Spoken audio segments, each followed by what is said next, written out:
wanita terhadap keluarga. Nah, jangan sampai salah juga, di sini pasti semua juga ada yang belum menikah toh? Ada yang masih jomblo kan? Nah, jangan berpikir bahwa peran wanita ini hanya bicara sebagai istri atau ibu. Jadi ini juga wanita, kalau Anda merasa Anda wanita, Anda punya peran dalam keluarga. Nah, jadi ibu rumah tangga itu sebenarnya sangat gampang. Jadi buat yang masih jomblo, jangan khawatir. Ketika Anda menjadi ibu rumah tangga, jangan sampai Anda berpikir susah, gampang kok. Gampang emosi, gampang darah tinggi, gampang encok, gampang karena terlalu banyak pekerjaan. Jadi wanita itu gampang ya, paling cepat tuh gampang darah tinggi. Kalau usia sudah 40, itu gampang encok. Makanya ada pepatah mengatakan ketika umurmu sudah 40, nikmatilah hidupmu untuk bertemu banyak orang. Lakukanlah yang namanya hiking atau naik gunung. Anda pasti akan ketemu banyak orang. Ketemu dokter, ketemu suster, karena encok semua naik gunung ya. Oke. Nah, kita kalau melihat ayat ini, saya hubungkan dulu. Kenapa Natal kita rayakan dengan tema seperti ini? Anda boleh ada hari ini karena Kristus. Anda boleh sehat hari ini karena Kristus. Anda bisa bernafas hari ini karena Kristus. Bersyukurlah dalam segala keadaan. Meskipun hidup setiap kita tidak sempurna. Mungkin Anda masih, ada yang masih punya utang. Ada yang masih masalahnya belum selesai. Ada yang menunggu-nunggu jodohnya gak nyampe-nyampe sampai sekarang. Ya kayak ada juga yang baca Alkitab gak nyampe-nyampe, gak selesai-selesai kan. Nah, tetapi apa yang ingin saya sampaikan, bahwa karena Yesus kita boleh ada malam hari ini. Apa yang kita rayakan malam hari ini, keberadaan Kristus dalam hidup kita, di dalam kehidupan kita sebagai wanita. Nah, wanita ini perannya dalam keluarga apa? Karena ini hanya renungan Natal, saya akan kasih 2 poin saja. Hal penting yang harus diketahui wanita. Di dalam Alkitab, di dalam Kejadian 2, di situ Anda akan melihat bagaimana ketika Allah memberikan, siapa nama istrinya Adam? Mulan. Oh, tak pikir kok jadi Mulan. Hawa ya. Nah, kita lihat dulu Kejadian 2 ayat 18. Dikatakan seperti ini. Tidak baik kalau manusia itu seorang diri saja. Aku akan menjadikan penolong. Dalam bahasa aslinya ezer. Baginya yang sepadan. Sepadan itu kenekdo. Berarti ada 2 tadi. Yang pertama apa? Penolong. Bahasa aslinya ezer. Kemudian sepadan itu kenekdo. Oke. Jadi yang pertama, peran wanita dalam keluarga adalah penolong dan pasangan yang sesuai. Penolong, pasangan yang sesuai. Kalau digabung itu ezer kenekdo. Hari ini ketika peran wanita Anda menjadi pasangan yang sesuai dan sepadan, itu tidak bicara sepadan itu sama-sama kurusnya, biar kalau keluar jalan-jalan sama-sama kurang gizi ya, suami istri jodoh memang gitu misalnya, atau sama-sama gemuk, sehat-sehat ini ginuk-ginuk dua-dua memang jodoh. Bukan. Sepadan yang dimaksud dalam Alkitab adalah seperti ini. Kalau Anda tahu kapal, kalau kapal kecil itu tidak membutuhkan yang namanya navigator. Biasanya kapal ikan itu kan kecil. Tapi kapal besar itu memerlukan yang namanya navigator. Jadi kapal besar itu ada nakodanya, ada navigatornya. Beda, tidak sama. Kalau kapal kecil kan dia tidak butuh ya karena kecil. Tapi kapal besar membutuhkan 2 peran penting ini. Nakoda dan navigator. Wanita perannya di mana? Navigator. Apakah seorang nakoda tahu jalan? Kalau navigator tidak memberikan petunjuk kemana harus pergi, tidak bisa. Inilah fungsi wanita di dalam keluarga. Ketika Anda tidak ada dalam keluarga, ada satu yang namanya kecacatan. Makanya kalau ada, kita tidak mendiskreditkan, tetapi ketika misalnya istrinya meninggal dunia ya, tinggal suaminya, Anda bisa melihat bagaimana cara dia menjadi seorang ibu dan juga seorang bapak. Berbeda ketika, suaminya yang meninggal dunia duluan. Si istri bisa tidak semuanya? Saya beritahu peran Anda di dalam keluarga itu luar biasa. Hari ini Anda jadi tukang masak. Siang Anda jadi supir, jadi gojek, jemput anak. Malam Anda jadi tukang urut suami. Besok pagi-pagi Anda jadi dokter, kenapa anak muntah-muntah. Nah siang Anda jadi apa lagi? Anda jadi guru, kenapa ada tugas anak yang boleh kerjakan. Semua Anda kerjakan. Tukang masak, tukang pel, gojek, apa lagi? Semua kan, bahkan Anda bisa jadi pendeta, guru sekolah minggu buat anak dan suami Anda. Karena wanita itu diciptakan Tuhan multitasking. Semua dia bisa bukan karena dia mampu melakukannya, tetapi Tuhan memampukan dia melakukannya. Itu yang membuat kita bersyukur malam hari ini, ibu-ibu. Kenapa kita bersyukur jadi wanita? Jadi betapa memalukan ketika ada wanita, dia tidak mau jadi wanita karena berpikir enak jadi laki-laki. Saya mengatakan bersyukurlah Anda diciptakan menjadi wanita karena Anda dijadikan Tuhan luar biasa. Menjadi navigator yang multitasking. Lihat. Coba perhatikan buat yang punya suami. Ketika suami Anda pegang handphone, kemudian Anda berbicara, kira-kira nyambung tidak? Ya. Saya pas lewat, suami saya lagi serius dengan HP-nya. Saya bilang, tadi sudah makan. Dia bilang gini, kemarin. Aduh, kalau didengar orang kemarin, berarti saya kasih makan dia kemarin. Padahal pertanyaan saya bukan itu. Terus saya tanya lagi, sudah makan? Ah, besok. Ini masih siang. Karena dia fokus dengan HP-nya. Karena tidak multitasking. Coba kalau wanita, sini ngepel, sini goreng-goreng, sini ayah. Terus ada orang ngomong, iya bisa semua. Kenapa? Multitasking. Inilah kelebihan wanita. Jadi hari ini peran Anda di dalam keluarga sangat penting. Jadilah ibu, jadilah anak, jadilah dokter, jadilah gojek, semuanya. Lakukan dengan ucapan syukur. Karena Anda diciptakan menjadi wanita-wanita yang hebat. Wanita hebat tidak harus cantik menurut dunia. Karena begini, kalau orang Asia kan menurutnya cantik itu putih. Saya bilang tadi putih itu banyak micin. Kenapa orang bule mereka bayar jutaan hanya untuk menghitamkan kulitnya? Sudah dijemur, dimasukin di dalam peti yang bakar-bakar itu supaya hitam keluar. Agnes Monica kan ke Amerika, dia bakar badannya tuh sampai hitam. Karena dia tidak mau putih. Kenapa? Pucat kayak penyakitan. Jadi di sini para wanita, tolong kalau ada sekarang beli-beli lotion pemutih, buang ya. Anda diciptakan Tuhan dengan kulit yang eksotis. Amin.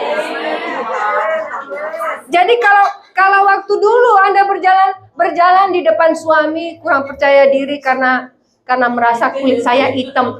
Hari ini percaya diri, Anda eksotis, jalannya agak. Kenapa, Mak? Oh, encok. Ini peran wanita. Jadi peran wanita sangat penting. Percaya diri dengan keadaan Anda. Jadi Elzer, penolong, kenegdo itu sepadan. Bukan bicara bahwa Anda jadi pembantu di dalam rumah. Anda menjadi tukang suruh-suruh yang disuruh-suruh dalam rumah. Bukan. Tapi tanpa Anda sebagai wanita, rumah itu cacat. Kenapa? Karena peran wanita sangat penting. Tapi kebalikannya, kalau wanita ini tidak bisa menjadi berkat di dalam rumahnya, dia menghancurkan keluarganya. Ini jeleknya. Kenapa? Posisinya sebagai Ezer Kenegdo tadi tidak dilakukan dengan benar. Sudah Tuhan bilang, jadilah navigator yang baik. Navigator kan nunjukkan jalan. Zaman sekarang kan pakai Google ya. Dulu sebelum ada Google, misalnya suami yang nyetir, istri ditanya, belok mana, Ma? Belok kiri. Kemudian, oh belok mana, Ma? Oh belok kiri. Mana? Kiri. Kiri. Sesat. Kenapa? Ini tangan kanan apa kiri? Kanan. Belok mana? Kanan. Kiri. Lurus mentok ada jembatan. Pokoknya lurus. Menyesatkan. Tetapi ketika posisi kita menjadi navigator yang baik, kita tahu bagaimana bersikap di dalam keluarga. Termasuk yang tadi saya katakan menjadi ibu rumah tangga itu gampang. Gampang emosi, ya, gampang stres, gampang encok. Satu hal yang membuat kita menikmati makna gampang ini adalah bersyukurlah bahwa sampai hari ini kita masih punya kekuatan yang daripada Tuhan. Amin. Pria ketika stres tidak bisa mengungkapkannya dengan baik, sehingga tidak tahu dia stres apa tidak. Tetapi itu akan sangat bahaya untuk psikisnya. Kalau wanita enak, kalau stres, tinggal ngomel-ngomel toh. Atau enggak anaknya bilang, "Ma, itu biasa." Biasa. Karena kenapa? Dia mengekspresikan stresnya. Di sini yang suka stres ngomel-ngomel, tunjuk tangan. Nggak apa-apa, normal. Normal. Selama yang Anda ucapkan bukan kata-kata makian. Itu normal loh ya. Normal. Justru yang tidak normal, manusia yang tidak pernah marah. Ada sesuatu yang tidak beres dengan orang itu. Anda tahu orang-orang yang masuk rumah sakit jiwa pernah marah tidak? Ketawa terus. Dia jatuh ketawa. Kepalanya kebentur ketawa. Gak marah. Dia dipukul malah ketawa. Anda pernah marah? Normal. Yang tidak pernah marah, bersiap-siaplah. Jadi yang pertama itu ya, supaya kita tahu bahwa di dalam rumah tangga, baik Anda sebagai anak, sebagai istri, ada yang namanya hukum keseimbangan. Jadi bukan berarti ketika Anda menjadi wanita, menjadi istri, Anda adalah yang nomor 2. Tuhan tidak pernah menciptakan manusia nomor 2. Semua nomor 1 di mata Tuhan. Hanya saja perannya yang berbeda. Jadi tidak ada manusia dengan strata tertinggi dan manusia dengan strata terendah. Semua sama, ciptaan Tuhan, segambar dan serupa dengan Allah. Jadi keseimbangan ini apa? Kalau hukum keseimbangan seperti ini. Ketika dompet berat, kepala ringan. Ketika dompet ringan, kepala, itu hukum keseimbangan. Ya, ingat-ingat itu hukum keseimbangan ya. Lakukan itu dalam rumah. Berat nggak ya? Berat nggak ya? Gitu ya. Ya. Yang kedua, peran dari wanita. Pembangun dan pengelola. Garis bawahi, pengelola rumah tangga. Atau pengelola yang bijaksana kalau dia anak. Kita baca dulu Amsal 14 ayat 1. Perempuan yang bijak mendirikan rumahnya, tetapi yang bodoh meruntuhkannya dengan tangannya sendiri. Nah, jadi ketika posisi wanita dikatakan dia membangun rumah, waktu lalu ada yang bertanya kepada saya, tanya seperti ini, Bu Florin yang pendeta itu ibu atau suami? Saya bilang saya, yang jadi pendetanya saya bukan suami saya. Nah, dia ngomong seperti ini, loh bukannya itu yang harus jadi gembala kan harus pria. Saya bilang mana ayatnya? Lu kan tidak bisa Bu, karena jadi dia ngotot dengan cara dia berpikir. Saya bilang gini, di dalam pelayanan peran wanita dia bisa di mana saja, apa yang bisa dia lakukan. Tapi satu poin, dia bisa mengelola sesuatu. Termasuk saya ketika saya jadi hamba Tuhan, saya menjadi pendeta, saya mengelola keuangan suami saya. Jadi kalau saya tidak punya uang dalam pelayanan, uang siapa yang saya kelola?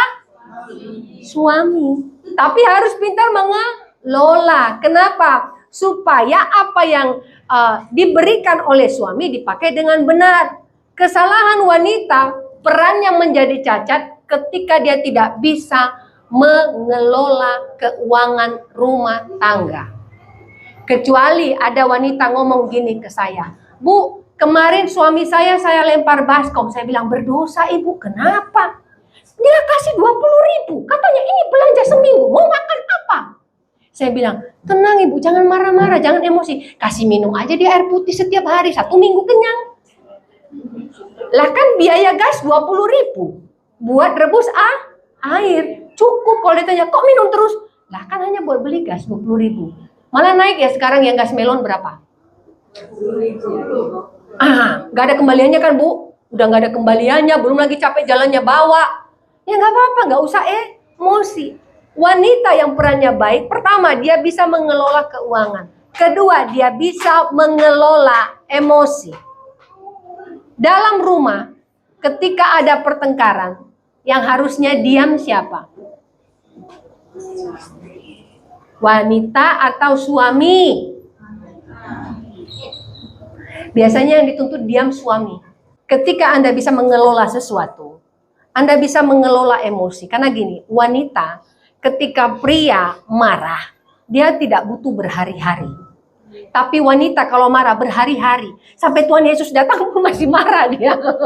Setelah Yesus datang, kok masih marah bu? Iya soalnya, kata sudah stop. Karena memang begitu wanita, baper.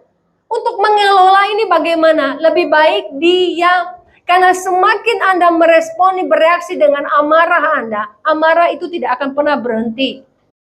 Harus bisa mengelola emosi.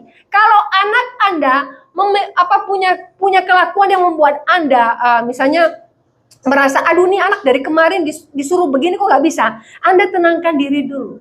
Karena terkadang maaf, orang tua khususnya wanita secara tidak langsung, karena begitu marah, dia bilang ke anaknya, go,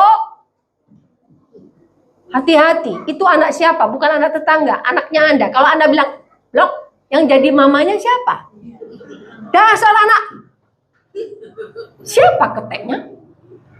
Karena Anda marah. Jadi sebelum mengucapkan sesuatu, ingat, perkataan yang keluar dari mulut orang percaya itu berkuasa.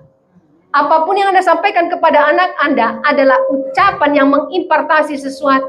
Diberkatilah engkau, terberkati anaknya. Jadilah anak yang penuh hikmat, diberkatilah anaknya menjadi penuh hikmat. Tapi ketika Anda melihat kelakuan anak Anda tidak sejalan dengan firman Allah, tegur dengan cara yang benar. Bukan marah-marah, terus kebetulan anaknya dekat sama pendeta, kemudian konseling sama pendeta, dibukanya semua rahasia mamanya. Tahu nggak Pak Pendeta? Begini, begitu. Begini, mamaku memang jadi. Pendetanya percaya lagi. Memang ya mamamu ini. Nah coba. Kalau anak sudah sakit hati, saya beritahu, dibukanya semua rahasia. Sampai ngomong gini, kemarin aja papa sama mama berantem loh. Sampai menyinggung soal mantan pacarnya. Nah loh, semua jadi tahu. Tahu nggak Pak Pendeta? Ternyata yang jadi singer di gereja itu mantan pacarnya papa loh. Jadi tahu pendetanya. Hati-hati. Jadi ketika Anda punya peran penting dalam keluarga, harus bisa mengontrol diri. Dikatakan dalam Amsal tadi, perempuan yang bijak mendirikan rumahnya. Mendirikan rumah adalah Anda berada di tengah untuk mengatur sesuatu, mengelola sesuatu menjadi lebih baik. Sekali lagi, Anda tidak sempurna, tapi Kristus yang ada dalam diri Anda sempurna. Mintalah hikmat Tuhan dalam mengelola keuangan. Mintalah hikmat Tuhan dalam mengelola emosi. Mintalah hikmat Tuhan dalam mengelola hal yang gampang-gampang tadi. Gampang emosi, gampang asam urat, gampang kolesterol. Ya tahu? Ayo di sini yang kolesterol siapa? Tahu nggak, orang Kristen ini kadang-kadang malaikat itu bingung loh. Tuhan, aku kok kolesterol. Malaikat bilang, dari bilang jangan makan jeroan. Tapi yang disalahkan Tuhan. Kenapa aku sakit Tuhan? Tuhan bilang, tiap hari makan jeroan. Apa itu yang kayak handuk-handuk itu? Siapa suka makan babat di sini? Saya lihat ini manusia di Indonesia ini makanannya kok makan handuk ya, dicelup-celup air. Ternyata suami saya bilang bukan handuk, itu namanya babat. Itu kan kayak handuk kan? Nah, itu kolesterolnya tinggi. Pas kolesterol sudah naik sampai 300, baru berdoa. Yang tadinya berdoanya suara kecil, sekarang suara besar. Kolesterolnya naik 350, plus bahasa roh. Tambah nangis-nangis seperti Hana tadi. Jadi ketika seperti itu yang Anda salahkan Tuhan. Wanita yang dipenuhi dengan hikmat yang bijaksana, dia tahu mengelola keluarganya, hidupnya, emosinya, apapun yang dia lakukan, mengimpartasi sesuatu yang baik. Sekali lagi, meskipun dia tidak sempurna, perannya sebagai wanita sempurna karena ada Kristus di dalamnya. Itu yang kita rayakan malam hari ini. Kalau tanpa Kristus, wanita yang ada di tempat ini Anda tidak sempurna. Karena semua yang Anda lakukan cacat. Tapi ketika Kristus terlibat di dalamnya, meskipun apa yang kita lakukan tidak sempurna, Tuhan menyempurnakannya. Jadi buat Anda, mungkin anak Anda sakit. Ada kelainan. Tapi Anda merasa, Tuhan aku tidak bisa apa-apa. Tenang, dia milik Tuhan. Biar Tuhan yang menyempurnakan hidupnya. Lalu Anda punya suami, Tuhan suamiku kerjanya kok nggak jelas ya. susah kerjanya, gajinya begini. Tenang, suami Anda milik Tuhan. Serahkan dia di dalam tuntunan Tuhan agar Tuhan yang mengatur suami Anda, memberikan hikmat bagaimana ia bekerja. Tugas kita sebagai wanita adalah berdoa dan bersyukur dengan belanja yang diberikan. 700 tambah 300 tetap 1.500. Belanja hari ini berapa, Ma? Ya tadi kan beli ini beli itu, padahal dia belanja cuma 20.000 ya. Ya habis 32.000 lah gitu. Nah sebenarnya itu dibutuhkan, kata beberapa wanita. Tahu kenapa? Karena terkadang ketika nanti sore minta lagi beli buku anak, udah nggak ada duit cuma itu. Jadi katanya dikasih ekstra sedikit supaya nggak ditanya kok minta uang terus. Benar apa tidak itu? Dosa apa enggak itu? Oh, itu namanya pinjam ya. Pinjam uang suami ya. Jadi enggak apa-apa. Makanya kan kalau kita seperti tadi kan saya katakan hukum keseimbangan adalah kalau dompet berat kepala ringan, kalau dompet ringan kepala berat. Nah, hukum keseimbangan yang lain adalah ketika uang suami adalah uang istri dan uang istri adalah uang istri, maka terjadi keseimbangan. Amin. Ketika suami istri bekerja, uang suami adalah uang istri adalah uang istri, itu baru Amin. Jujur aja lah Bu. Itu keseimbangan ibu dalam rumah tangga. Makanya kalau bahasa Inggris dikatakan pria itu sebagai provider, penyedia. Penyedia berarti memberi. Gak boleh komplain kalau suami istri ambil uangnya. Itulah peran wanita sebagai penadah. Ya, baru tanggal 1 gajian, suami belum motornya mati. Mana gajinya Pak? Itu namanya setia, mempertanyakan gaji. Aman atau tidak sampai di rumah. Jadi bersyukur buat ibu-ibu yang hari ini masih punya suami. Yang tidak punya suami jangan khawatir. Tuhan menjadi penyedia buat Anda. Karena Tuhan tidak pernah meninggalkan siapapun. Buat Anda yang masih jomblo, wes nasibmu. Maksud saya, tunggu tahun depan. Jangan tahun ini karena masih banyak biaya Natal ya. Jadi kalau ada nanti yang mau kalau ada pria yang mau melamar kan aku masih nyumbang buat gereja, aku ada acara Natal. Jadi sabar buat tahun depan ya. Amin. Oke, yang jomblo tolong tunjuk tangannya. Kita doakan malam hari ini biar disegerakan oleh Tuhan. Amin. Semua mau masuk surga kan?